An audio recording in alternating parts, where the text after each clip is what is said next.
ಕ್ಷೇತ್ರಗಳಲ್ಲಿ ನೋಟಾ ಎಂಬುದು ಓರ್ವ ಅಭ್ಯರ್ಥಿಯಾಗಿದ್ದರೆ ಖಂಡಿತವಾಗಿಯೂ ಚುನಾವಣೆಯಲ್ಲಿ ಉತ್ತಮ ಮತಗಳನ್ನು ಪಡೆಯುವುದು ಖಂಡಿತ. ಯಾಕೆಂದರೆ ಬಿಜೆಪಿಯ ಭದ್ರಕೋಟೆ ಗುಜರಾತ್ನಲ್ಲಿಯೇ ಬರೋಬ್ಬರಿ 4.60 ಲಕ್ಷ ನೋಟಾ ಮತಗಳನ್ನು ಹಾಕಲಾಗಿದೆ.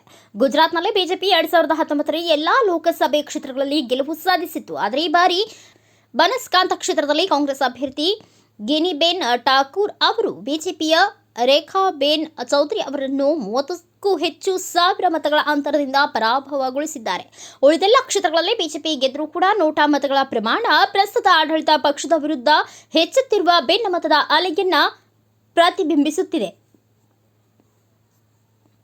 ಗುಜರಾತ್ನ ಇಬ್ಬರು ಪ್ರಮುಖ ಬಿಜೆಪಿ ಅಭ್ಯರ್ಥಿಗಳಾದ ರಾಜ್ಯಾಧ್ಯಕ್ಷ ಸಿಆರ್ ಪಾಟೀಲ್ ಮತ್ತು ಕೇಂದ್ರ ಗೃಹ ಸಚಿವ ಅಮಿತ್ ಶಾ ಅವರು ಅಧಿಕ ಮತಗಳ ಅಂತರದಿಂದ ಗೆಲುವು ಪಡೆದುಕೊಂಡಿದ್ದಾರೆ. ಇದೇನೇ ಇದ್ರೂ ಅವರ ಕ್ಷೇತ್ರಗಳಲ್ಲಿ ಗಣನೀಯ ಪ್ರಮಾಣದಲ್ಲಿ ನೋಟಾ ಮತಗಳನ್ನು ಜನರು ಹಾಕಿದ್ದಾರೆ. ಗುಜರಾತ್ನಲ್ಲಿ ನೋಟಾಗೆ ಒಟ್ಟು 4,60,341 ಮತಗಳು ಚಲಾವಣೆಯಾಗಿದ್ದು ಒಟ್ಟು ಮತಗಳ ಶೇಕಡ 1.60ರಷ್ಟಿದೆ. ಸ್ವತಂತ್ರ ಶೇಕಡ 1.89 ಪಡೆದಿದ್ದಾರೆ. ಅಮಿತ್ ಶಾ ಕ್ಷೇತ್ರವಾದ ಗಾಂಧಿನಗರದಲ್ಲಿ ಸುಮಾರು 22,500 ನೋಟಾ ಮತ ಚಲಾವಣೆಯಾಗಿದೆ.